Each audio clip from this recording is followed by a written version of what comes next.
A Venezuelan corvette tried to nose in front of a U.S. humanitarian convoy and then froze. Why? Because the next move wasn't about missiles. It was about credibility. In 1902, Theodore Roosevelt turned winter exercises into a fleet in being that forced European powers to arbitrate. Today's Navy tapped the same playbook. In the next minutes, you'll see how a forward base, rapid concentration, and quiet back-channel signals flipped a standoff into a retreat without a shot fired. Want to know the 3 steps that transform a relief mission into leverage? Stay through the first act. Before we move on, please take a moment to subscribe to the channel and like the video. A gray hull slides across the convoy's bow at 12 knots, then pauses. What threat forces a warship to hesitate? The answer is not a missile lock or a radar spike. It's whether the next move will be seen as lawful seamanship or a deliberate obstruction. On one side, ships stacked with pallets of rice, IV fluids, water purification kits, and the people who count them. On the other, a corvette trying to turn a shipping rule into a trap everyone will have to argue about later. The convoy's manifest reads like a field hospital on the move. Food aid packed in sealed containers. Medical refrigerators powered off redundant feeds. NGO monitors with satellite phones and pre-filed itineraries. The insurer signed off on a corridor that maritime control already marked as open. That matters. It means the routing sits on electronic charts everyone can see. And the risk is priced into a policy that triggers if anything stops the hulls. Every mile of that lane is mapped and time-stamped.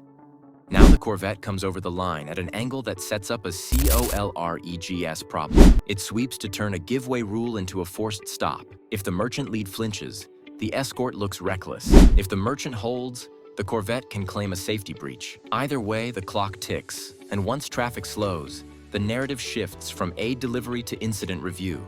Which is exactly the point. This is how a nose-over-bow move works when you want to halt traffic without firing. You put steel where momentum will be in 60 seconds. You force the lead ship to shed speed to avoid a crunch. Any contact, even a scrape, means surveys, sworn statements, and delays that echo into port schedules. Collision risk upgrades the insurance status. Lawyers step in. Cargo coolers burn through buffer time. The chaos is legal, not kinetic. Humanitarian routing triggers layers long before a horn sounds. Escorts carry checklists for protected shipments. AIS stays on, broadcasting identity and course, so there's a record of who stood where. Every radio call goes to the log. Time, channel, words used, response received. The stack of data is the shield. It turns grandstanding into a documented obstruction that other capitals and underwriters will read line by line. The lead ship reaches for the mic. Channel 16 for hails. Channel 13 for bridge to bridge. Clear call signs. The master cites the humanitarian status and the declared route. He requests safe passage and an acknowledgement for the log. Silence from the corvette's bridge stretches. The delay is the tactic. No reply means no admission, but the recorder still captures it, and that's enough. Escorts have boundaries they don't cross without cause. Rules of engagement lay out a ladder. You start with de-escalation. Alter the formation, open lanes, and show where you intend to drive the convoy. You add non-kinetic signals. A vessel assumes maneuver dominance by taking the inside track at steady speed. White light spots the intruder's number board and bridge wings. A long blast carries across the water. Each step is reversible, visible, and admissible. Then a small thing shifts the mood. A flag hoist climbs a mast. Spacing tightens by measured yards. The formation bends and wakes a line in a way that says more ships are in range than you can see on the surface. The corvette reads it. If this becomes a case file, it won't face one hull. It will face a stack of signatures and a chain of custody for every minute. The corvette eases a degree to starboard, not enough to concede, just enough to kill the collision angle. The convoy keeps way on. The point lands, block the lane, and the response escalates in steps that can be traced and defended. And that's the tell. Because this move wasn't invented here. It comes from a much older playbook that taught navies to win with presence and timing long before anyone touched a trigger. What turns a relief mission into leverage? A hidden playbook that makes the next escalation step obvious to everyone. You saw the corvette stall at the edge of a collision claim. That pause wasn't fear of steel. It was the recognition that a quiet script had already cued the next move.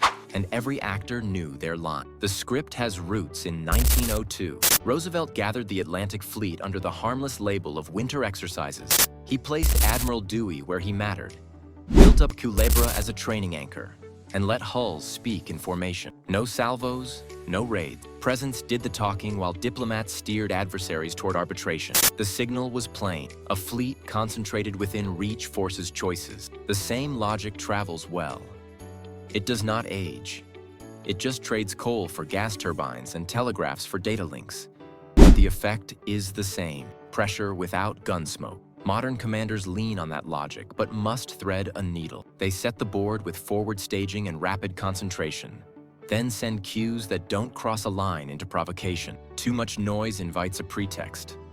Too little looks like bluff. The art sits in how fast you can mass force while framing every step as defensive and measured. Today, that frame rests on a three-part posture. First, a forward base sits within sprint range.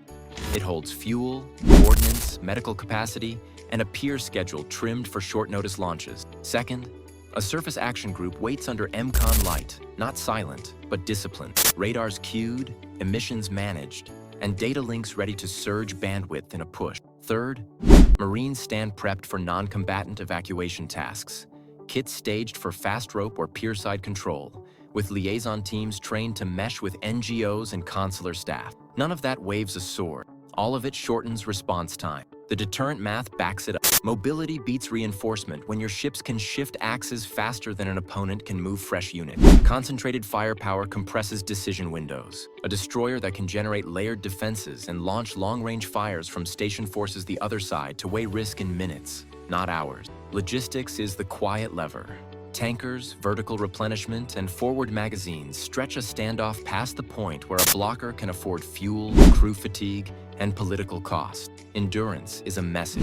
While hulls move, phones work. Defense attachés deliver calm warnings about arbitration pathways that exist if someone wants an off-ramp. Insurers and port authorities receive discreet advisories that translate obstruction into premiums, berth delays, or inspections that tie up revenue. The price tag rises without a headline. Each call sets a lane for de-escalation that looks rational on paper and painful to ignore. This isn't new. The same approach pushed arbitration in 1902. Relief corridors during post-conflict reconstruction often opened after blockades accepted inspection regimes that spared aid shipments while holding firm on security checks. Modern peace support and military operations other than warframe presence as lawful and necessary, keeping forces in sight but under control so that aid moves and tempers hold.